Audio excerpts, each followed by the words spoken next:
Hey, what's up, everybody? This is Dave. This is Joshua. And we are Ben and Derek Johnson of Shithouse Productions. And you are now tuned in to DVD Horror. Awesome. And you are now tuned in to DVD Horror. Don't you have anything good? Never leave home without it. From the top of the charts to the space in your heart. Hi, this is Brad Greenquist from the original Pet Cemetery, and you are listening to DVD Horror.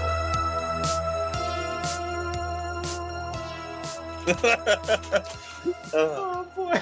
We're going to give you the best introduction you've ever gotten from a couple of weirdos. Yeah. That was so good. That was the first time I'm actually happy that it was so bad. Oh, it's all my fault, too. No, I love it. No, hardly, Derek. Come on. You were early for once in his life. Holy crap. I'm so proud of him. You don't even know. Yeah. Oh, my God. Yeah, you guys are killing me already. We haven't even started. He's not lying, though. I'm dying over here. Yeah, we should probably actually start asking questions. Yeah. Do it, please. Yeah, by all means. So, you guys related? Derek, this is your question. Oh, no, we are not related. But when Ben and I first met, we really clicked right off the bat. But then everybody on set thought we were related, and we had to explain to them that no, we are not related. So weirdly, the other end of that stick is it largely became both of us at a certain point denying the other one is what it was. It was the notion of relation, I think, that frightened us both. Yes. The fact that Derek hails from Missouri, I myself am from Tennessee. Fucking he comes up to me and it's literally like day one. Derek had been on I guess, okay, so a little bit of backstory. We met on hashtag Shakespeare Shitstorm. Both of us were art department. Derek had showed up about 2 weeks before I did during pre-production. And day one, I show up. I have no idea where I'm going to fit in, what I'm doing. The art director, a guy named Pat Plowman, was attaching he was crafting his own a picture frame out of scrap wood. And there were a bunch of like 20-year-olds hanging out that had never seen a power drill.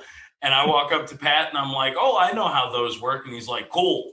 And he's like, your art department. And that's basically where it landed. He's like, you're not scared of tools. And then Derek comes up to me later in the day and he's like, hey, man, Lloyd wants Diaper Mafia in this, man. I talked to him a couple days ago. He wants Diaper Mafia in there. He goes, you want to be in a diaper later on? We can be in a diaper together. And I had never met this kid in my life. And I said, okay, like, why not? End of the first day. And I think it was the end of the first day. Correct me if I'm wrong. Derek was sitting in my lap and I was feeding him pizza. Yeah. Yeah, I was by the end of that. we have recreated that shot a few times. My heart. Yes, we have. Yeah.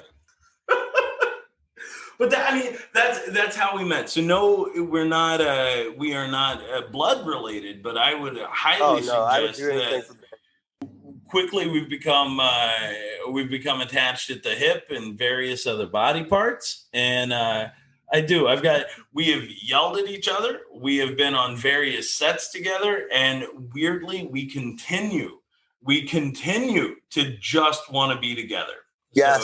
So that's where that boils down to, guys. Just two Johnsons hanging out, huh? Two Johnsons. Literally, I mean, at certain points in time, I don't know. There was only one shower at that house. Okay. It was a very small house, too. So now that we got the history of how you met, how did you start Shithouse Productions? Great. So this is also everything is Derek centric. It's very weird. So about maybe 6 months after Shitstorm, Derek sends me a note late one night, and he's like, I got this idea for a short, and he's like, I want all the people that were in the production house for Shitstorm to come down. And we talked through a bunch of it, and ultimately we decided, not only is it a good project, it's called Wetworks. Largely, well, I'll let Derek explain that, but it was called Wetworks, and we got a group of kids together. There were maybe 10 of us, Derek? Yeah, 10 of us at my mom's house. I kicked my mom out for the weekend and said, go stay someplace else. I'm bringing all these boys in from New York, Tennessee, Pennsylvania, Ohio, Kansas, everywhere. Yeah, Kansas, Massachusetts, and we're making a movie. So what ends up happening, we didn't necessarily know what to call ourselves. We didn't know what we were doing. So ultimately, during hashtag, and Llyodd Kaufman is very specific, and I've already fucked it up once. You have to say the entire name of the movie. It's hashtag Shakespeare Shitstorm. You're going to hear that a billion times. Hashtag Shakespeare Shitstorm. We called the production house the shit house because it was just easier at the end of the day, right? And when we got ready to build out a title card, it was like, well, we should just call ourselves Shit House because it's where we all stayed. It's where we met. It's how we forged this friendship that is turned into significantly more over time. So that's the origin of the name. I mean, that's the origin of the name. But Wetworks, all Derek's baby. Derek funded the whole thing. I kept getting weird pictures of Costco runs or Sam's Club runs or whatever over the course of the couple of weeks leading up to it. And he's like, look, man, I got food. And I was like, well, that's step one. That's number one. Do we have a movie to shoot? No, man, but we got food. So that's where it goes. There was a script. There was a script. There was a script. You'll find over the course of this, I have a tendency to sort of exaggerate, but whatever. It's what is it? We build our own mythos, right? That's the idea. Yeah. So I thought that was pretty interesting film. I really liked it. So were there any ideas of taking a monster that kills monsters and making a full length feature out of that? There was, and I had started. I started work to treatment and stuff, but then, 2019, I worked, so I couldn't really focus too much on the writing part of it. And then when 2020 rolled around and quarantine, and you're stuck in your fucking house, Weredeer became the focus of everything. It's still sort of I still want to do a Wetworks feature. Yeah, it might be a little different now since the late Blade Braxton won't be with us, the Midnight Rose, but he still has with us in spirit. So I would like to do that in his honor, if anything. Nice. Yeah. Well, how did you come up with that idea? Did you guys just watch Reservoir Dogs before? I'm a huge fan of the movie Reservoir Dogs, and I had an idea of I wanted to do a Hitman movie. That's what I wanted to do, but I wanted to put it in a horror genre. And then I was thinking more, I thought about it. I'm like, what if there's this guy who is not quite human, more demon than anything, and he is more of an anti-hero. He's out to kill the bad guys that do bad shit, the people that, your Harvey Weinsteins and shit, I wanted to see them get their comeuppance, so, and I wanted a hitman to do it, but I didn't want it to be necessarily a straight up hitman. Sure. Yeah. So the one thing that I'll add there is, so we had this whole thing where initially, and since you guys watched it, God bless you, wow. But the whole thing was initially Derek's character in that movie, the monster that gets killed by the monster. I love the way you put that. That's beautiful. I think, in future things that we do, that's how we're going to start to have to plug it. But Derek had written it where the guy that's all tied up was like, yeah, I fucked him. I was terrible. Blah, blah, blah, blah, all this stuff.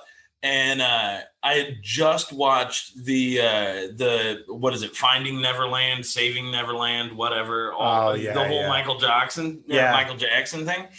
And he was like, but I love them. I love the babies. I love the kids. And I was like, you know what, dude? Try and make this guy, make him as the way I put it was like not necessarily like sympathetic. Yeah, it didn't feel right to make him like angry and shit. I was like, nah, you put this in his head where he thinks he loves these people. I was like, that's what we have to do. Because if you put it in that voice, for me anyway, it sells the whole movie a whole lot better, because it's like, maybe that's your line of thought, but you know what? You're still a degenerate pedophile. You're no good. That's not what you're supposed to be doing. Yeah, no, it's a good. I think that's a wise choice. The way you guys changed that up, and it sells it a little different too. Yeah, it felt better. I mean. That's how we made pedophilia feel better, right? We'll cut that out of the YouTube when we put it up on YouTube. No, actually, if you can make that the soundbite that you promote this with, I would be very happy. I would just be content. Yeah, but no, and so Wetworks brought everybody together, and that's largely due to Derek. So the other kids that help us out with these movies, the other kids that work on our stuff, like Derek footed the bill. He got everybody there. We made it happen. Like, how deep do you want to go into like just weird, stupid set stories from that? Because the kid that was supposed to bring the camera didn't bring the camera. The kid that was supposed to bring the backup camera didn't bring the camera. I brought a camera just because I had just bought one, and I was like, ooh, look at this toy. Like, I'll take set pics. It'll be great. And then fucking sure as shit, it's like, hey, Ben, I guess we're going to shoot this on your camera with 2 lenses. Let's call it good. So that's what we did. Quality-wise, it came out good. Yeah. It's the first thing that I ever DP'd. It's the only thing I think that I've ever DP'd, and that's a whole other story. We'll avoid that guy's name. I don't want to call anybody out, but the kid that was supposed to DP for us, he took a jar of moonshine at around like 8:00 in the morning. Did not realize that it was not pear wine and that it was pear moonshine, and instead of just taking a thimble and tipping it back and catching a good buzz, this motherfucker cracks the lid of it and goes glug, glug, glug, sets it down, and then falls his ass right inside of our fucking water for the day, right? Like we had our water bin set up, had all the bottles in the ice, and he goes ass into that and was out. So at a certain point, we're like, well, I guess you're going to grip tonight. You're not touching a camera. And that's where we sort of left it. So literally everything that could have gone wrong went wrong. Oh yeah. And you guys just kind of went with it, right? And so much more. Yeah. That's the easiest way to put it. I mean, the easiest, least incriminating way of putting it. Yeah. There were we got a carton of like a $10 carton of cigarettes. Oh, the Liggets. The Liggets from the Casey's General Store. Oh man. And and if you notice in Wetworks, Blade's character, our monster, is always smoking. Yeah. So And our actor didn't smoke, but was like, I will smoke on fucking camera for you. By the end of it, he was not happy. His throat was shredded, his Yeah. lungs were shredded, and I think he cursed us more than just about anybody, like throughout the entirety of the production. Yes. Like, How long did it take for you to film this? It was three shoot days. It was only three shoot days, 2 overnights. I gave the guys a day off because we went to the bar the next day, and then well, we shot the bar that we shot in. It's a bar restaurant, which I got for free because I know the owner. Low key, like, I'm gonna tell you, like, secretly, I think Derek was like, "Hey guys, move to Missouri. Like, let's go to the bar. Let's hang out here. Like, everybody come here. It's beautiful. It's wonderful. The people are great. We've got a free bar. Let's do it."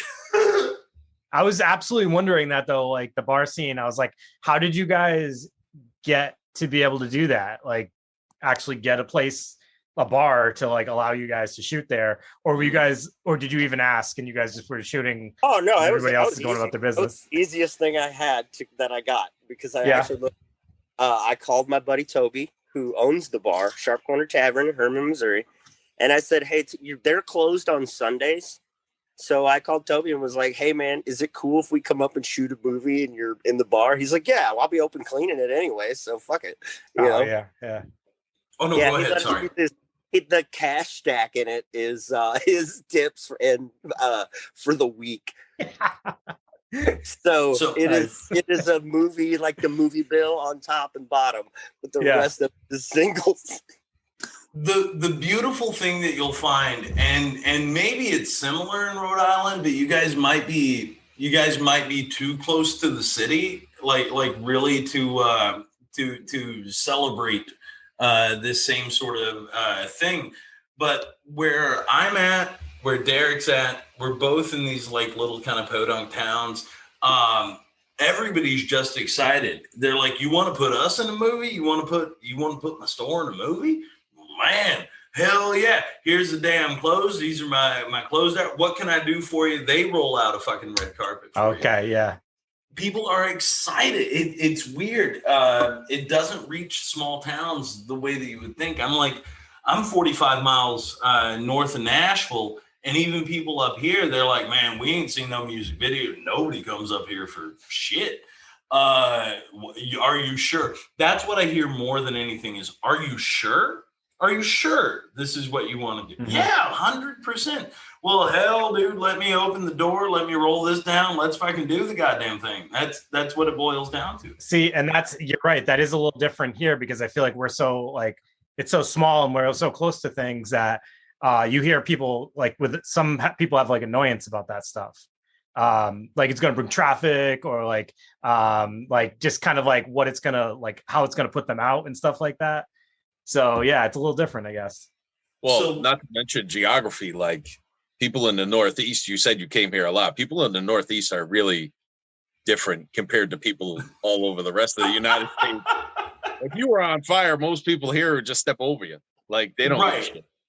So, you know? and weirdly, like I've had very good experiences in the Northeast with folks. I like to put it in a way like, you know what? It's be quick, be smart, and get your shit and get the fuck out. And everybody's gonna have a good time. Everybody's gonna be fine. It's like, "Hey, dude, how you doing? Good. All right, later." And then peace the fuck out. Yeah. Down here, everybody wants to know like your business, your family. Like everybody wants to start touching whatever. And and I don't want to shit on the South because I do love it. But at the same time, there's this weird kind of phoniness that sort of runs through a lot of that bullshit conversation that you have that you can skip over in the Northeast. Like you can just skip over all, "You good? Good. Nah." Yeah. And then because we're not going to be honest about it anyway. It's not like you're going to ask me about so-and-so and so-and-so. I'm not going to tell you the truth. Like even if something's wrong. Yeah, Joey's good. All right, later. Bye. Yeah, like that's it. Yeah. It's annoying. I hate coming, like, as I've been traveling a lot this year working, and I hate coming home and then I have to go to like the convenience store in my hometown, which I hate going to my hometown anyway. And then you run into somebody and they're like, well, how you been? Ain't seen you around in 50 years, man. Like, of course not, dude. I'm gone. I don't come home. I don't want to talk to you right now. Yeah, right. You know what we do in Rhode Island? We do this. That's it. Yeah, You get just the head nod. So that brings me to my second question of the interview here. Yeah, please. So you were talking about Llyodd Kaufman. Please tell me some Llyodd Kaufman and Troma stories, please.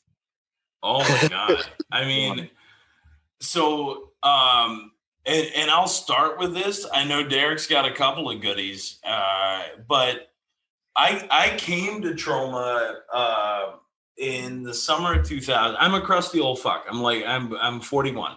So I came to Troma when I was 20, and I had sent an email out, and I was like, hey, I see you guys have this free, work for free summer internship sort of thing. If I can get to the city and I can house myself, can I work for Troma? And then I'd added this weird little thing, because at that point in my time, or at that point in my life, everybody was like, what was it? They're like, you want to make movies? That's stupid. That's dumb. You're just a kid from the sticks. Yeah, you're in school, whatever. Doesn't matter. And then he sent me a note back, and it was like, why do you care what anybody thinks? Like, why do you care? Come up here, work. Yeah, do it. It'll be fine. If you can house yourself, you've got a place to work for the summer. So I show up, and my first conversation with Lloyd was over the phone. They were still at Cannes when I came up from the summer, and that was summer 2000. So that's when they were shooting All the Love You Can, right? Have you guys seen that doc? No. It's one of the best Troma documentaries you could ever possibly watch.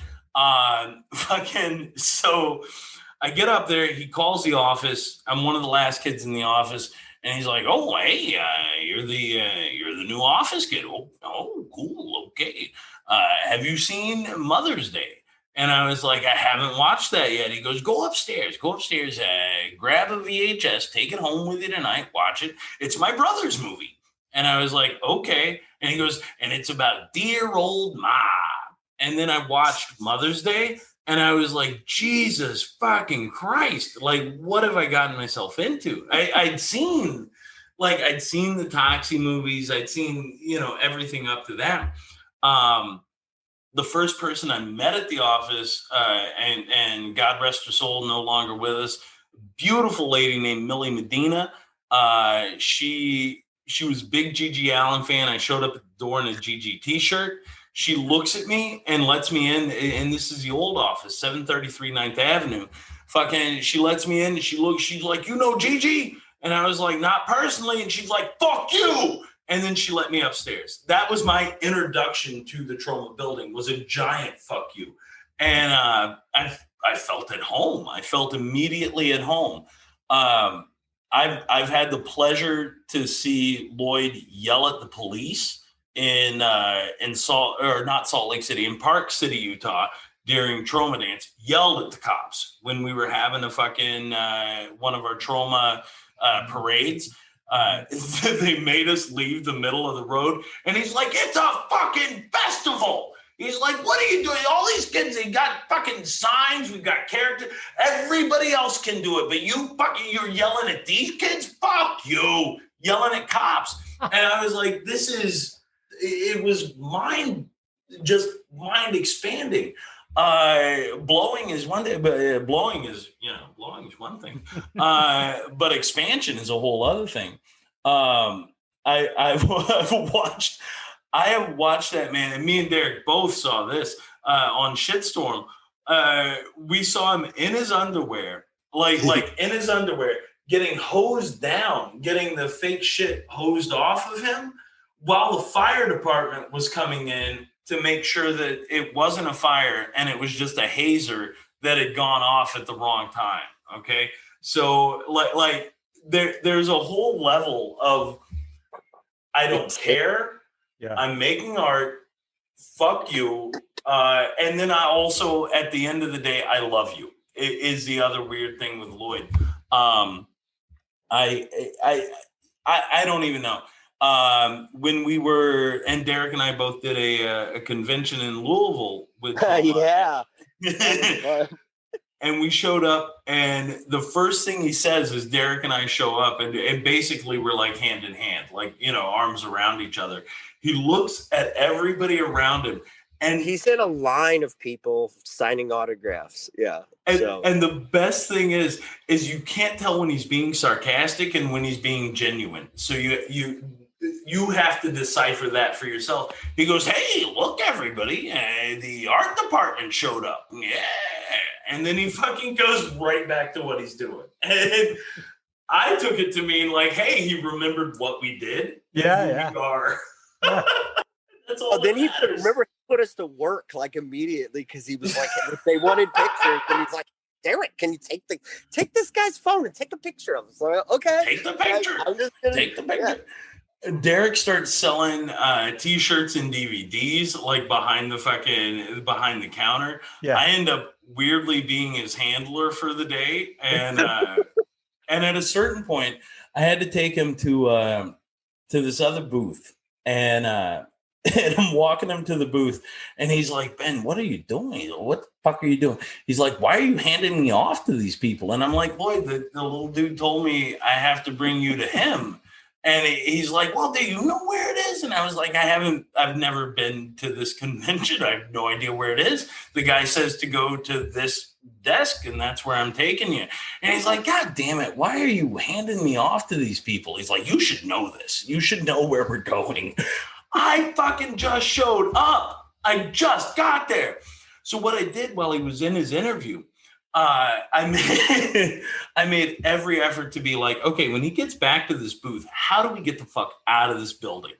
And everybody was like, okay, well, here's your path. I walked the path twice. So that way, when it got time to leave, I could say, Lloyd, this is where we're going. This is how we get there. This is exactly what it should be. And he's like, "You guys from the South, you're so sweet. You're too kind." And he was like, "You, Derek, both of you guys, I don't know why you're so fucking nice to people all the time." He's like, "This is great." A total reversal of Yes. of everything else. Yeah. He's the guy you want him to be. Ultimately, at the end of the day, everything you see on film, weirdly, he's the most genuine human being I think I've ever met. My favorite memory from Shitstorm was I was a props master on #Shakespeare Shitstorm, and at one point I am taking one of Lloyd's staffs. Like, he has a African staff that he got, I guess, on a trip from Africa. I'm taking it back to put it with props. It's Lloyd's. Lloyd's teased me with it, and he's like, "What are you doing with this?" And I'm like, "Lloyd, it's a prop. I have to take it back to props." And he just stopped and was like, "Okay, yeah, you do what you got to do." Like, he's yelling at me because I have his personal things, but the best in that whole thing. So at that point in time, we had to get these. Have you guys seen Shitstorm? Have you seen #Shakespeare Shitstorm at all? I haven't. We actually had the Troma app for like a month, and then Dave canceled it. And I was quite upset about it. The free subscription was ending. I said to you to sign up, Josh. Why are you outing me, man? Come on, man. Well, Troma Now, watch.troma.com, Troma Now.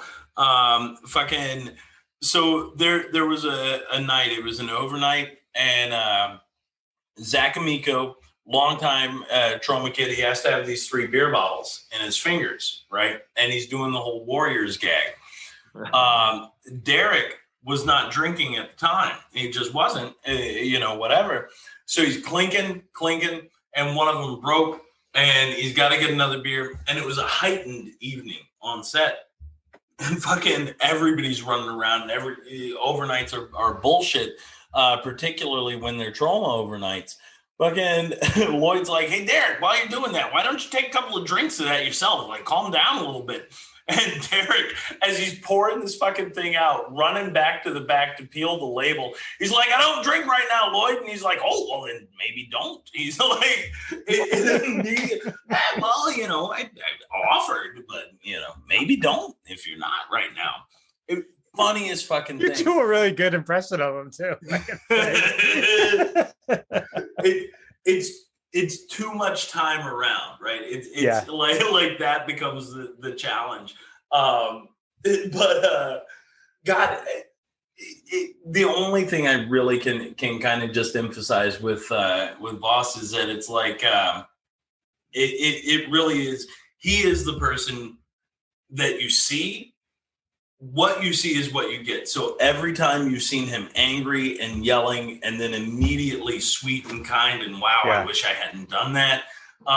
It's all genuine. It's all right there on the surface. It's very genuine. Yes. Yeah. Well, that's good to know, because I always felt like he's someone like you almost feel like you know him just from watching him. When you watch enough Troma movies, you see interviews, but that sounds like that actually is why. That's because that's just who he is. So that's cool. Oh, yeah. It's who you get. It's who you get. Who you see is who you get. And he's been kind enough, and I'm sure eventually we'll get there. But he's been kind enough to help fund and be our sole producer on Curse of the Weredeer. Nice. And that sort of fell into our laps when we started to make the trailer. It was just going to be the trailer. It was just going to be that. And then he saw it. And like, long story short, it was like, well, why don't we help these guys? You know, why don't we help? Who do we know that's doing anything? Is that he asked his assistant. That's what Tom D'Amico, God bless Tom D'Amico. That's what he said, that Lloyd said to us, was, who do we know that's doing anything? And Tom goes, well, the shit boys are doing stuff. I love those guys. Yeah. He doesn't call us shit house. He calls us the shit boys. I love it. I absolutely love it. Let me shift gears here a little bit to go for it. It's still along the lines of Troma movies though. So our last conversation amongst the three of us, Brandon's not here today. He had some stuff going on, so he couldn't be part of this.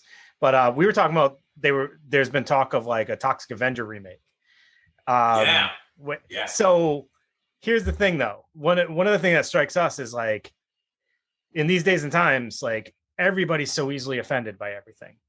Right. And as you guys know, the original Toxic Avenger has some things in there that would be pretty offensive these days. How do you make any Troma movie for, in this day and age? Like, how do you go about this? Is it even possible to make one that's actually going to be like fit a Troma movie? Oh, Derek, go for this. Are we talking? Okay, I don't think you can. I think you make a Troma movie. Yeah. Yeah. You just make a Troma movie. You just do it. Yeah. Yeah. Yeah. Ultimately, the best way to put it, I would suggest, is Troma makes Troma movies, right? The remake or the reimagining, or whatever you want to call it, is not necessarily going to be a Troma movie, right?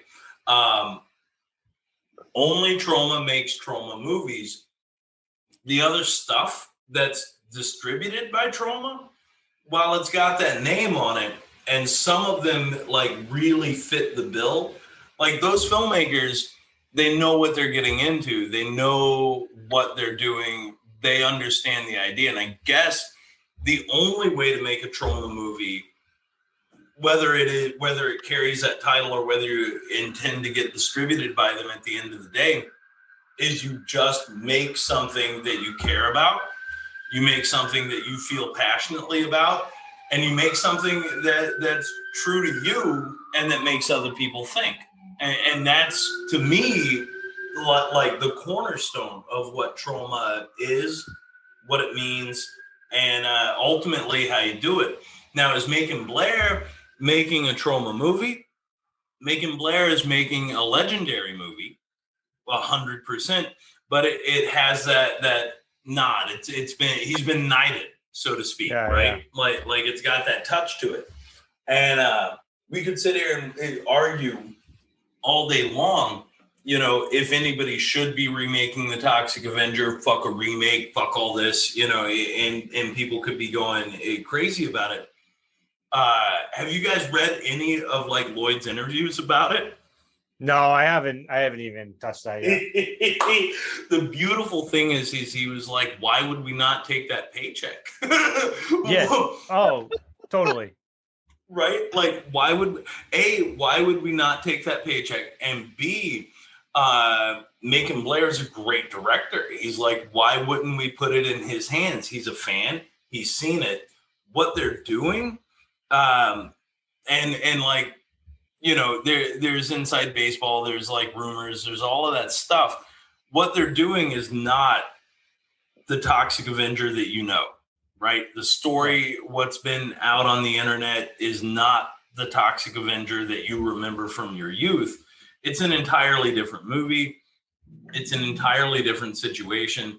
And when Lloyd read the script, from what I've seen in his interviews that are online, he's like, it's an amazing script.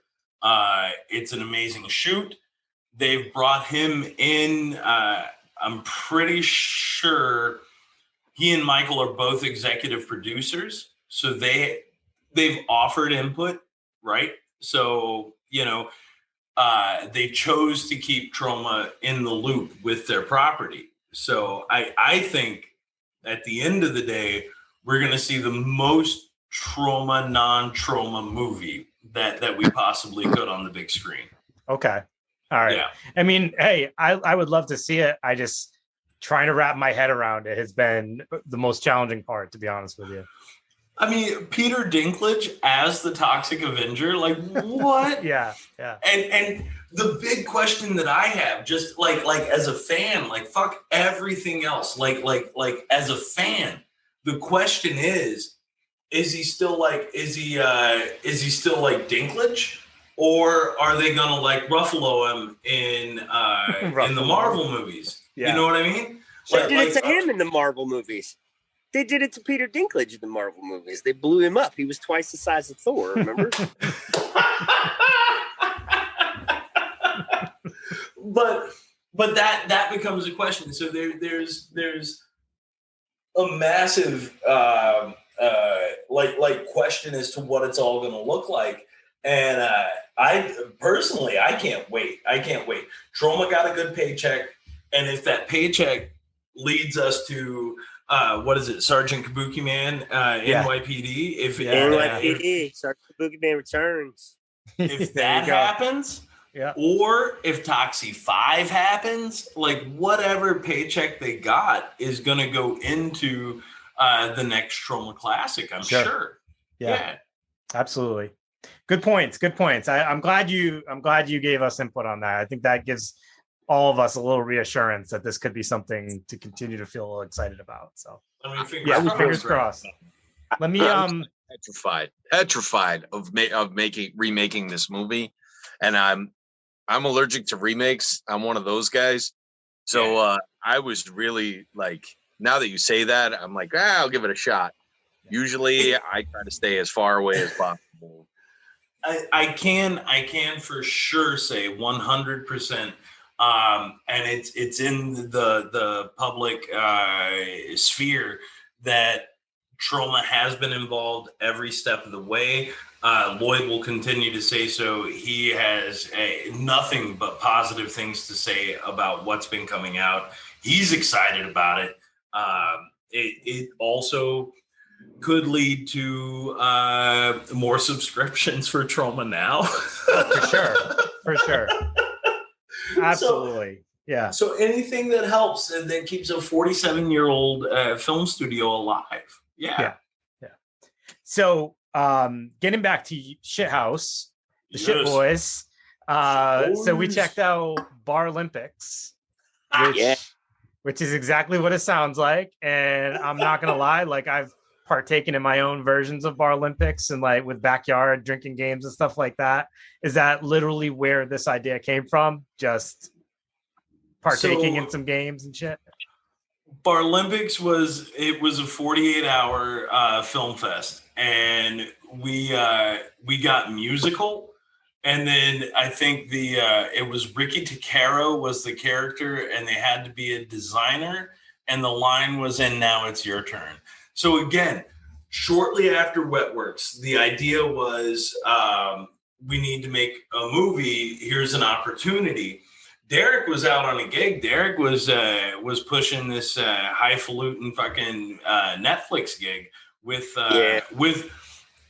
another Troma alum. I mean, the legendary, I don't know if y'all know Doug Blood Sackman. Are you guys familiar with Doug? Dougie Sackman? I believe he was in, my God, what the fuck was he in? Now I have to look it up because I can't That's remember. the name of it. Yeah, no, my God, what the fuck was he in? Is it what he's known for. I knew that. Yeah. So like Dougie though, Doug's his own deal. Like Doug, he made Punk Rock Holocaust 1 and 2. For the last maybe at least 15 years, if not longer, he has been the face of Sergeant Kabuki Man. So if you ever see Kabuki Man out and about with makeup, any of that, there's a beautiful picture of him with Tilda Swinton from one of the Cannes Film Festivals that circulates. That's Dougie. But now I forget where I'm going. Let's just talk about Doug. He's had a wonderful career. No, Derek was working with him on a Netflix job, and unfortunately could not be there for that. But Barlympics came about because of location. A friend of mine actually had a bar, and in the back of the bar, they had this like open area that we never used in Barlympics. Except right at the end where everybody's like running out, and then Ricky Takaro blast off into the thing. And I guess some of the bocce ball stuff was done there too. Yeah. We won a game. We won a game. It was a musical, and we made every single rookie mistake we could possibly make. The music was the last thing we gave a fuck about. It didn't matter. Like it's we'll add songs. Maybe sing this line, right? Like, and God bless him. There's a kid, Connor McCarthy, and he's OG shit boy. He's the if you're watching Wetworks, in the background of the bar scene, he is in the far back. And he keeps shifting sides of the table. And at one point he's walking over here, and at one point he's over here. Fucking Connor is never in the spot that he should be. Who cares about that? It doesn't matter. It looks like the bar is fuller than it ever was, right? So Connor comes down, and lo and behold, he's the only kid that actually was like, oh yeah, this should still be musical. So he sings a couple of lines. We had a couple of kids come out, and luckily we had some music there. So it became more musical than we had ever intended. And there's a kid, Fletcher Graham. He just moved to Nashville from the city. He he was like, guys, there's not enough music in it. I'll sing the closing theme, so we have one other song.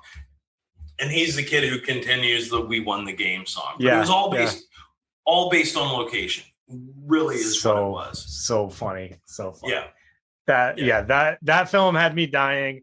The setup, I was like, oh man, I totally relate to this shit. Like, there's, and then you got the, like, I don't know, everything about it was just hilarious. The ending when everybody's happy, even though something like super tragic just happened. Right, that kid's head explodes, and it's like, fuck you, we won. Yeah. That was amazing. So let's go on to another one of you guys' classic works here. And Ben, as soon as you hopped on, I was like, oh my God, I just had your film in my head because you were my favorite character in the film. Oh, no. One thing I learned in college. Oh my God.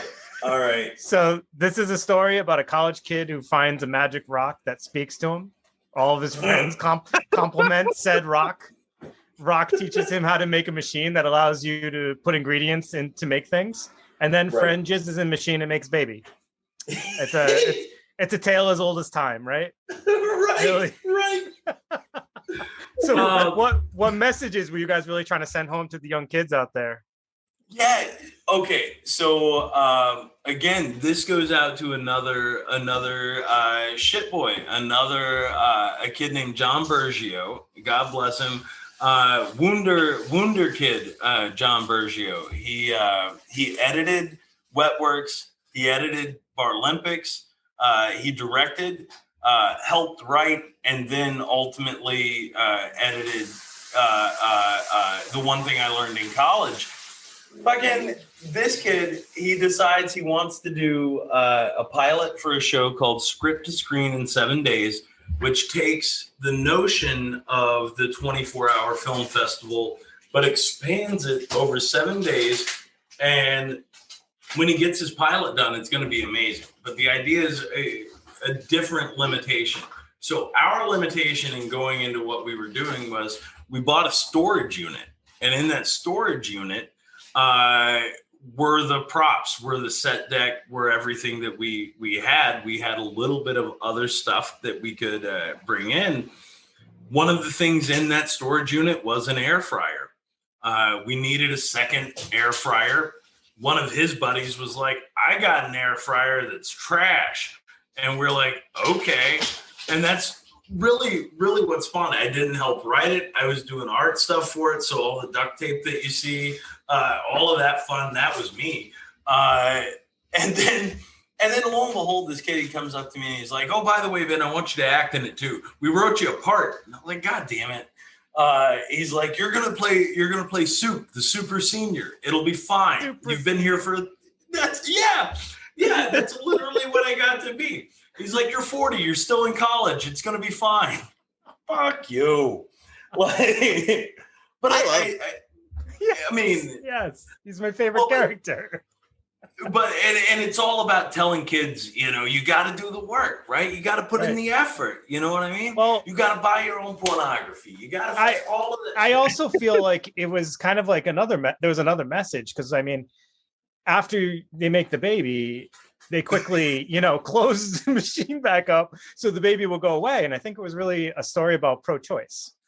You look, yeah, no, we can't just have unwanted babies like right. That would have been irresponsible of you guys. I mean, to try and raise the baby ourselves. Come on, busted frat house. It's terrible. No. Yeah. If there's one thing a group of like cis white men cannot do in 2021 is raise a baby on their own, especially between the ages of 20 and 40. Like, no, this is wrong. You can't do that.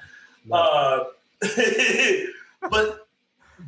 like that was also a thing where we end up, and there are ones, man, I wish I could have sent you guys all the links. But at the end of the day, Bergio was like, he says, would you come up to Ohio for this? I've got an Airbnb. My dad's going to cook for us. We're weirdly familial. And I'm hearing that.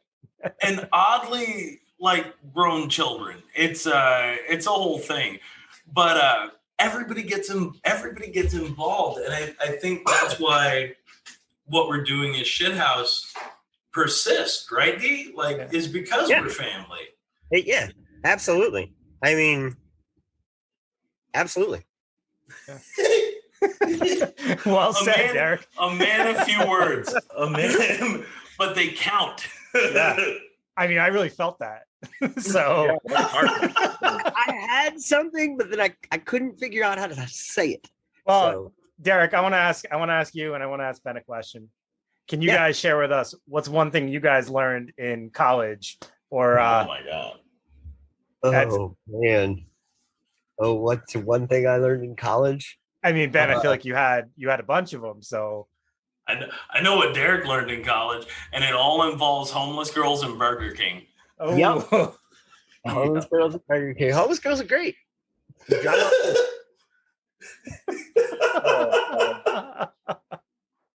We're gonna have to put a public service announcement And this was the one that got us off the air. Or putting babies in air fryers. Almost girl. We also do not support pedophile as a good thing. No. No. Nobody. This is all tales of morality. Come on, Josh, lighten up. At the end of the day, I feel like that's what we're doing, though. Like weirdly, every last one of these that we've done does have a weird kind of positive, happy tip to it. You know what I mean? Like we're not out necessarily to like shock. We're not out necessarily to what do you call it? To raise hairs on the back of your neck or anything crazy like that. We just want to tell happy little stories, and that's so they're draped in a bunch of like horrible shit, but they're still happy little stories. So now would be a good time to ask the question: what's up with the secret of Cuck Island? Oh man. Without giving away too much, basically there is a conspiracy theory an active conspiracy, where a billionaire is trying to infuse his seed into every male in the world, and ultimately, in an effort to ensure that only his DNA is spread, and thus cucking the world. I mean, I do a horrible job of explaining it. Reeves is a kid you need to talk to about that, but it has everything you want in it. I mean, it's got exploding balls, exploding dicks. It's my wife, she actually did the balls. You'll see these ginormous, huge fucking balls throughout the movie because John Bergio, unfortunately, he gets infected with this stuff and his balls begin to swell and swell and swell. And I won't ruin it for you. But my wife, Jen, she created these giant fucking balls. And I had to go through the airport with them. This is my favorite. This is actually my favorite story. I'm sorry. And if it's too much nonsense, you tell me. But I go through the fucking airport and I got these balls loaded inside of my suitcase. And I have 1 day's worth of clothes over the top of them.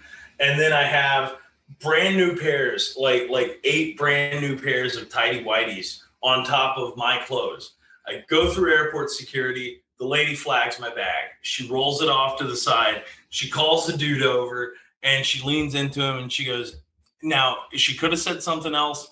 I heard, I think they're sex toys. And I was like, and I immediately saw this man's shoulders just drop. Like he was like, fuck these people. And he looks at me and he's like, what kind of scumbag are you? He takes my bag, he goes over, he unzips it. The first thing he sees is fresh new tidy whities, right? Like all on top. So he's got to move all of those. And then he sees 1 day's worth of clothes. And then he pulls out 3 bags of varying sizes of testicles, getting up to a pair that's literally will sit in both of your hands. And I looked at him and I said, man, those are just props for a movie, dude. And immediately I saw him perk back up. And he's like, oh, fuck, the movie props? Oh, what do you do? I said, I do art department stuff. We made these balls. We've got a movie to make. It's the whole thing. And he's like, that's great. Awesome.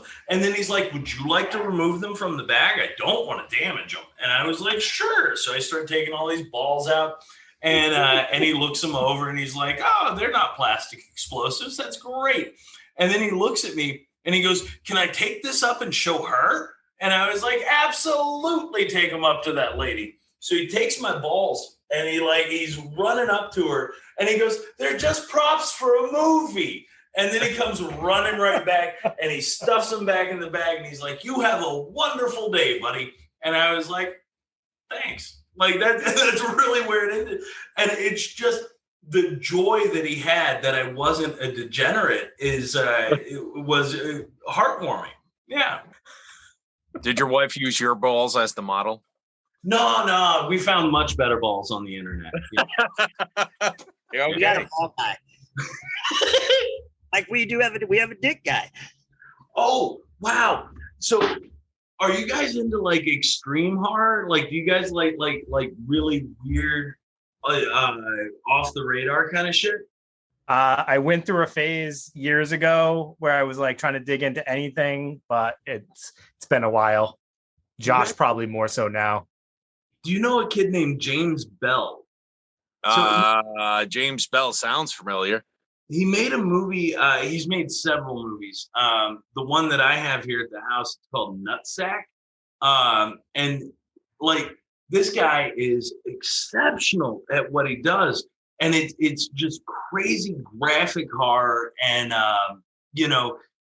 Yeah, I've heard of the movie.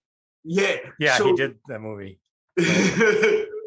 the big thing with Nutsack is it's an amazing story. Basically, junkies are trying to keep their freshly newborn baby from being dope sick, so they start cutting off like body parts to sell it to a hospital who's handing out bags of heroin so they can go home and shoot up their babies to keep their babies from being dope sick.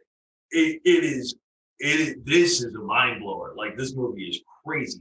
And it ends, wow, fuck. And, spoiler alert to all your friends, but it ends with James Bell fucking this like weird prosthetic vagina. Like, he's actually like fucking the thing.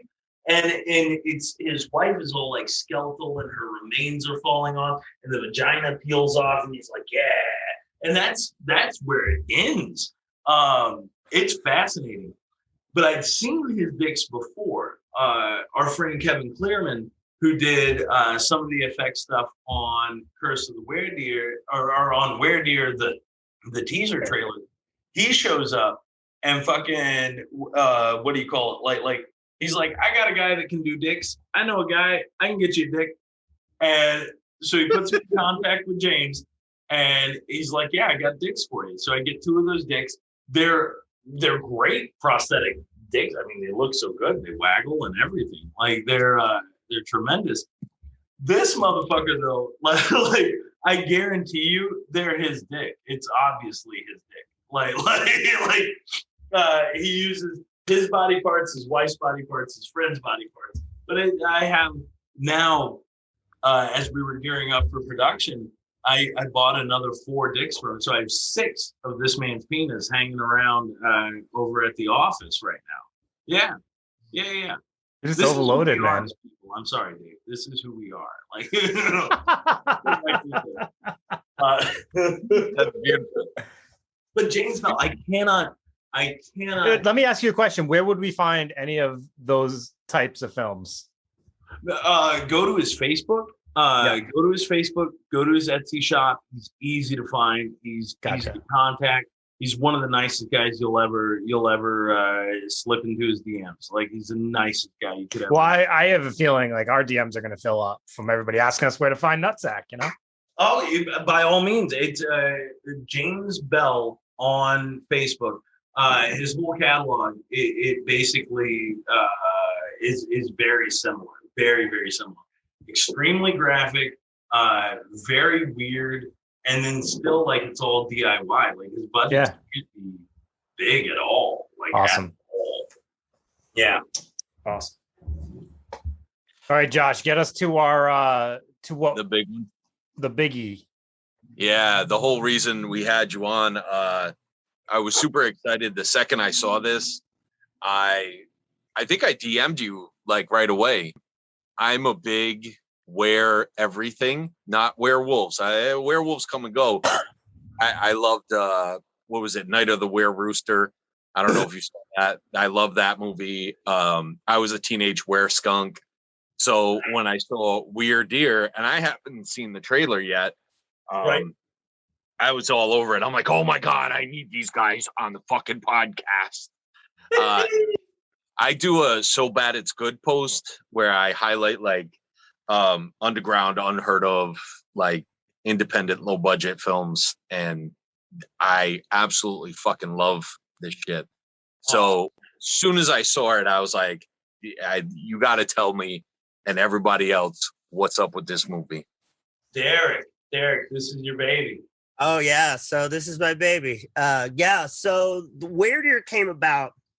An old friend of mine, my writing partner, Joe Duff, who I work with quite a bit just hanging out, wanted to write something. So we tooled around on some stuff, and then one night he calls me, and he's on the way home from work, and he had like just about hit a deer, and he's like, dude, what if like a deer gets chronic wasting disease, but it's like a radiated version? And I'm like, oh, we can go with this. And he gave like, it'd be a Weredeer. Like, and I thought it was just so hilarious. We went back to his house to write. And I personally, when we were writing it, we watched a lot of, Ben doesn't like this movie, but House Shark. Ah, fuck you. I love that movie. It's so bad. It's so bad. Well, and then we're writing, we're trying to tool around with it, and it's so bad it's good. I like House Shark, man. Fuck you. Whatever. Yeah. You gotta give it a watch. You gotta watch it at least twice. Oh, did I, everybody? You have a new best friend. It's fine. You and Josh, you guys just hang out on that. It's all. Me and Dave, we have taste. Like Yes, classy. I'm actually over here. I just realized we're actually Facebook friends with James Bell. I'm like intrigued to find these films. I'm not gonna I won't stop obsessing about them. So you guys can have your House Shark and Sand Sharks and all that shit. Oh, it's just so awful. That movie's so awful, but the shark looks great. It has a laser. Come on, man. Yeah, and all the characters are named after presidents or their wives or dogs. I mean, it's a good movie. And then we're writing it. Joe and I decided, well, more of myself, because I didn't want to do a full movie. I wanted to do like a trailer, because our boy James Boylan did this fantastic film called Meat is Murder. So, have you seen Meat is Murder? You've been Troma now long enough. You guys, come on. You didn't explore the full catalog. Josh, it's your turn. You sign up. It's your turn. Sign up for Troma now. I suggested we use PVD money because I had. It's free, you dummy. It's 3 for 3 months. What? Get it? 3 months. That's what I'm trying to tell you. You're making me tell all my secrets out loud. Sorry, we're doing it. I'll give you the code once I sign up. All right. Nice. So yeah, that's kind of how the idea of Weredeer came about. It was just me and my buddy were bored, and he wanted to write something. So we kind of fucked around with that, watched a lot of The Wolfman, and then I had mentioned it to Ben, and Ben read what we had and just loved it. So after doing Wetworks, I was like, I didn't really want to direct, so I let Ben take control there. So what ends up happening is Derek sends me a bunch of pages, and they're good. Like, they're good. And we've got another friend and another shit kid who lives up in Jersey. Like, we're so spread out. It's this weird, like, little network, but the internet, God bless it, right? Like, you can do anything from anywhere. Where? Where? So fucking this kid Jimmy, I send it up to him, and I was like, hey, can we truncate this a little bit? Can we like shrink it up? Can you put some magic to it? Can you touch it a little bit? And Jimmy sends us back some stuff, and it's great. We overshot significantly from the trailer. We've got a bunch of footage that we're likely able to, some of it we can reuse. And like, so we get the script back, everybody comes out to Nashville, and then we just start shooting. I mean, the Weredeer itself in this, it's what is it, like these weird little like facial prosthetics, and then fucking some fur from Joel, who we've talked about. This is all so much inside baseball. Nobody knows who these people are, and it's fine. Who cares? Like, Joel comes with actual like deer pelts that had not been canned, and they were frozen.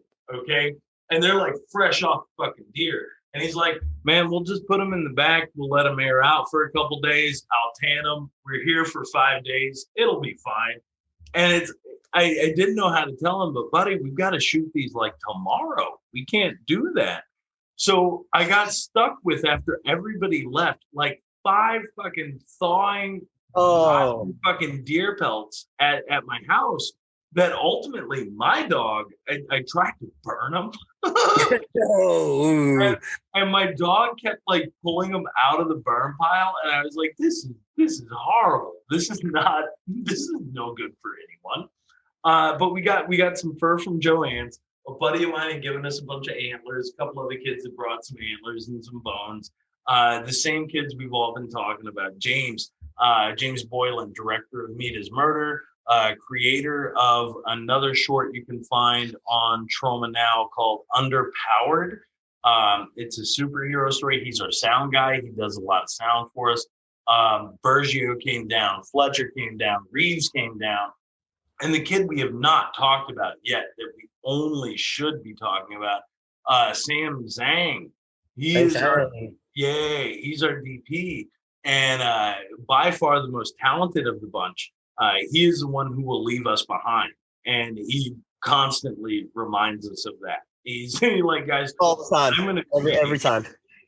I'm going to be making big movies. I don't know why I'm still bumming around with you schlubs. But anyway, Sam came down. He shot. Everybody comes down. We're all making the shit. And we're crafting the night before. Everything looks like, what is it? QAnon shaman is what the fucking headpieces look like. We did that, months before that motherfucker popped up in January and like completely stole our look. I was beyond upset when I saw that. And then again, you go back to Lloyd and he was like, that's the greatest thing that could have happened for you guys. He's like, look, it's like, it looks just like your thing. He's like, yours is so much better though. You did it yourself. It's fine. That's great. When we got ready to get the actual like full blown script together, he kept sending me the fucking Sweet Tooth shit. You know, the Netflix show Sweet Tooth that came out. He's like, look, it's in the zeitgeist. People love it. He's like, more deer shit, like more and more of this. You guys are you're where you need to be. But it wasn't supposed to be anything more than the trailer. It wasn't. And when I read what Derek and Joe had sent, and then I read Jimmy's treatment, we got Nadia White. Again, another hashtag Shakespeare shitstorm. She was in both of the Return to Nukem Highs. What a sweetheart. Are you guys familiar with Nadia? Tell me you're familiar with Nadia White. I think I am. I'm looking her up, to be honest with you, just because I'm pretty sure I am. Yeah, I know you I've seen the Class of Nukem. If you're into buttholes, you're into Nadia White. Like, yeah. Let's put it that way. Gotcha. But she came down. Everybody did this for nothing. Everybody, Blade Braxton, like, if you guys ever are you wrestling fans at all? I am. Well, old school wrestling. Have you ever listened to a podcast called WrestleCrap Radio? I've heard of it. I probably listen here and there. I peruse a lot of podcasts, but don't stick to them. So I go through different episodes of all different podcasts. Dip deep into that. Hosted that with R.D. Reynolds. He hosted it. Dip deep into that, and you'll hear some classic Blade stuff. And again, a longtime Troma kid. Everybody came down. Nobody took a check, and we just made this thing. I've got, like I say, too much footage for the 1.5 to 3 minutes that we put out. Some of that's going to end up in the feature. Some of it is probably going to end up in bonus stuff, whatever. But everybody was there. Everybody showed up, and I think it shows in the video. I think everybody put their best foot forward. And as we go into the feature, we've got Eric Fox, who is doing a much better updated Weredeer. So you will see a significant change in that as we go forward. The story is 10 times deeper than you ever could imagine. Derek and Joe again wrote out a beautiful treatment, which I immediately hand off to Jimmy. Like I do that to Derek, and it's not like a dick move, and it's not trying to be oh, look at the thing you tried to do. Look, let me give it to this other guy. Jimmy takes what they have put down on paper and then weaves it into a story that none of us imagined that we had at all. He sprinkles in a whole bunch of again, weirdly wholesome messaging.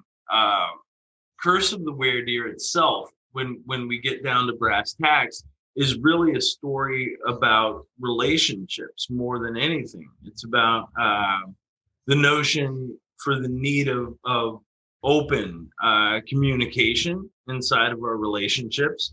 It is very much a story about injustice. It's a story about corruption at the highest of levels and how it filters down. And then also we have, cops imprisoning folks that just because their skin's a different color, they end up taking the rap for all the weird murders. And then we also touch on hunting too. There's a weird sort of anti-hunting sort of message in it. And we largely put that in because Lloyd, as our sole producer, Llyodd Kaufman, had suggested, he's like, you know what, maybe you focus a little bit on that. Like, why are how is it a sport? The little baby animals, they can't defend themselves. And these big sons of bitches are out there with these fucking machine guns just blasting them to shit. And then he's like, you talk a little bit about that, urban sprawl, and fucking, he's like, you got a story. So we incorporated a lot of that stuff in there too. It hits a lot of notes. And right now, what I can say and what I will say is this: we are not necessarily producing this as a Troma movie. It's not a movie that they are in turn making. So it's not like an in-house movie. I would suggest that at the end of the day, we will ultimately be distributed by Troma. But this is a Llyodd Kaufman produced shithouse production. Nice. Yeah. Nice. How does that feel? Not having it be a Troma movie, but be a shithouse movie. That's got to feel kind of good. I mean, but it interwoves with Troma too, though. So, Derek. Yeah. How do you feel? It feels really good to me because, like Ben said, he started with Troma in his early 20s, right? Yeah. In my early 20s, I was in a committed. I got married early, so I didn't go to college. I grew up watching Troma movies and always wanted to make movies. And to be able to work with some of the best friends I've ever made in my entire life and make shit that I enjoy watching, that I hope other people enjoy watching. Yeah. And to get to have the guy I call my mentor, back us in this, it feels fucking fantastic. We're creating our own thing in homage to what he presented me as a child. Yeah. It's validating is what I would suggest. It's very, very validating. There's a point to where it's like when he read the script, he was like, "This is what you guys came up with? Wow!" And it was this nod, and it does. It warms you up in a way where you're like, it's not just working on somebody else's thing as much as that is also validating. If you guys ever get a chance and you've got 6 weeks, I would suggest you absolutely take the time off, separate yourselves from your work, your life, whatever, and go and work on a Troma movie. Just take the time, sleep on the floor. It doesn't matter how old you are. On hashtag Shakespeare Shitstorm, I was 38 years old. My body creaked. It was my big kind of return, and I slept on the floor. Derek slept across the room underneath the air conditioner and had like a constant sniffle the entire time, which was Yeah. very funny. I slept with 3 sound blankets on because it was freezing cold. But it is, man. And it starts from there. And at that point, you can literally like say to yourself, you know, if this, for lack of a better term, crusty old man can keep doing it, like we can do it. We've got nothing but time. We've got the whole world ahead of us, and those barriers. That's the other thing that I keep learning from Troma, and it's a message that I think gets lost a lot of times. But the means of production are in the hands of the people, and you can do anything you want to. I mean, you guys you're doing a podcast on Zoom. You know, most people out there are going to be like, oh, fuck, how do I do a podcast? I can't do a podcast. I don't know what that is. Fuck it. Why try?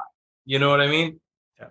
So there's a notion of, the secret of Cuck Island. Fuck, Reeves wanted a found footage movie. They shot it all on a phone. It's all shot on a phone. Everything is in your fucking pocket to do what you want to do. And whether anybody sees it or not, who cares? Who cares? Lloyd says to me, I took a meeting with him, and he says to me, the first thing he says, he goes, so Weredeer, yeah, let's try and make some money. We're not going to make any money, but let's try. So, yeah. I mean, again, it's one of those deals where just try, just do it. If you feel it, do it. If you don't, like, go be an accountant. That's fine. Yeah. Nobody says, as long as you try it, but you do it. It's fine. So this right here is my favorite part of doing this podcast and having people come on, because it's so funny, because you would never expect the conversations to go where they go sometimes. And yet we come out with these like really profound messages, because you guys, being in this business, learn these lessons, and it's like you guys want to share them with other people, and I love that. It's like, but you're exactly right. People just got to do it. Like, you got to stop just holding yourself back from doing things that you really want to do. Just do it. You are your good. Well, fuck Nike. I could tell you a whole other thing. I used to work for Nike, so that's all. So just do it. Or just fuck them. They outsourced me. Whatever. I won't go too deep into that. I'm still fearful of a lawsuit. But but at the end of the day, you're right. 100%. Like the biggest barrier to anything is yourself. Yeah. More than anything, it's not other people. It's not money. It's not anything. It's you. It's. I want to do this. I want to do this. I can't do this. How do people do this? And then it's like I've balked before, like a number of times on trying to do things. And I'm lucky enough. I am. I'm privileged enough. I am blessed enough. Whatever word you want to use for it, to have found family in people like Derek and people like Reeves, Bergio, James. Jimmy Fletcher. All these kids. Sam. I cannot stress his name enough. Sam Zhang, going to be the best DP you've ever seen in your life. But I'm fortunate to have found a family that wants to make things, and I can't tell you enough just how much that means. And then when you get the whole crew together and people start yelling and tempers flare and everybody's like, "This is the dumbest thing we've ever done," and you can look at them and say, "Do you remember Paralympics? Do you remember how stupid that was? This is 10 times less stupid than that." Yeah. It's beautiful. We're more prepared now, though, man. Valid, yeah.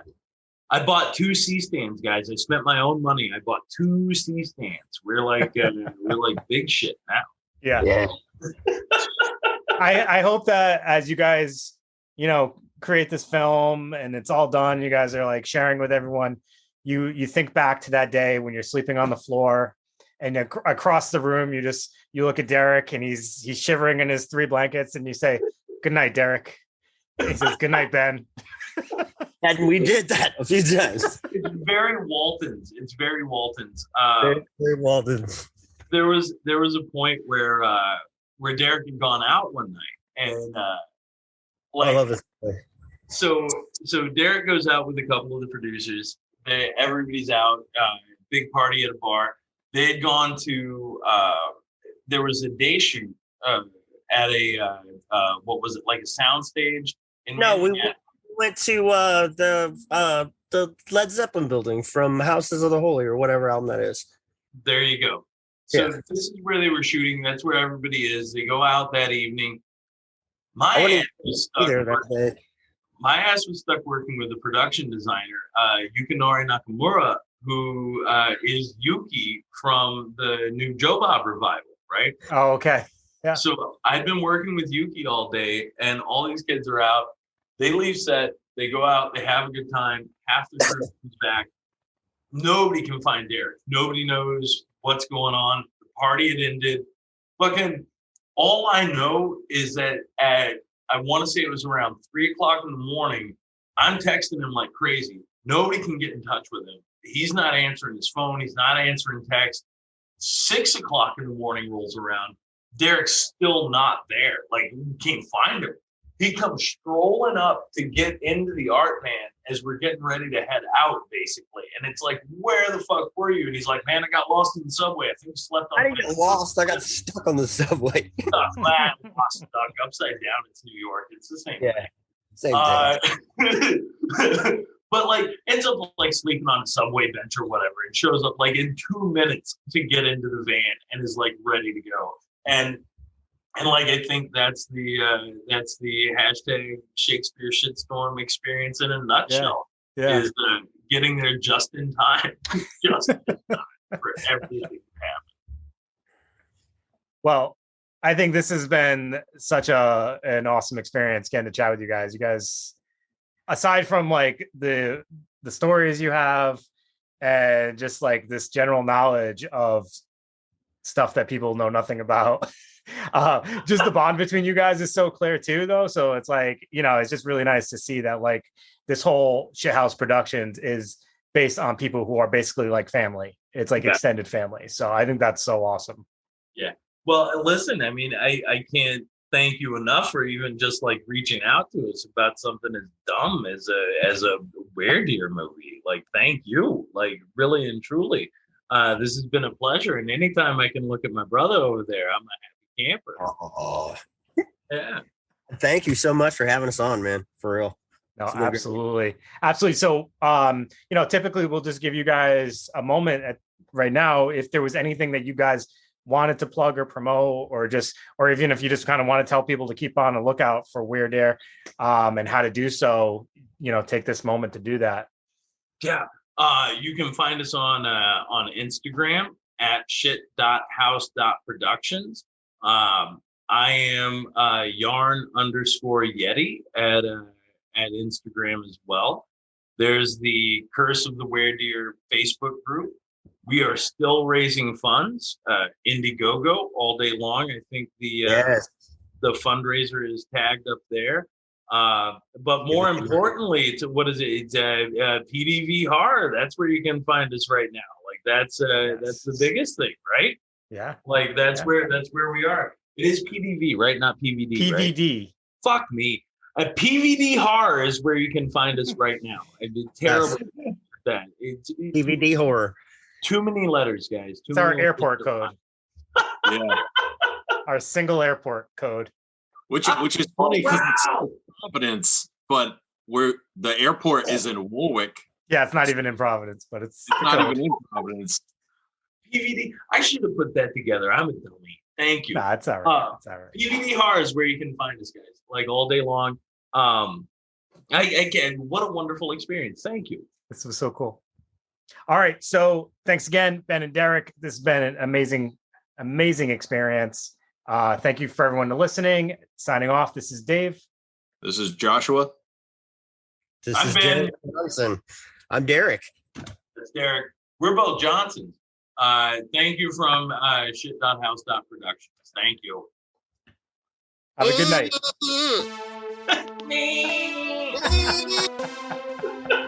That's awesome. I had to do that for you, Ben. You don't even know. I can't wait. I You guys are too fucking funny, man.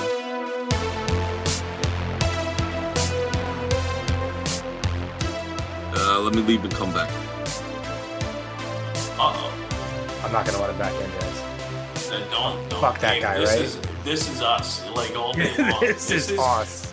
This is your podcast. This is Yeah. All right, guys. Welcome to the Dave Podcast.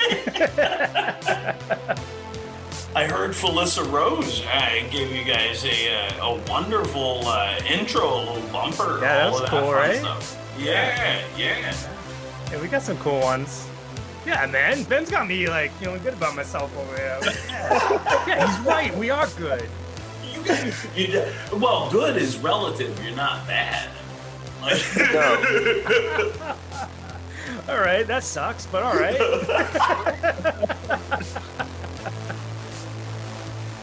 1, 2, 3, and you are now tuned in to PVD Horror. PVD Horror.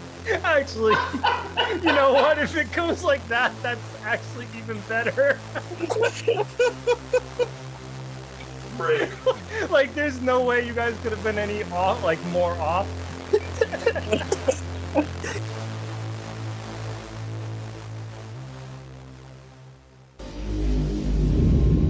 Game over.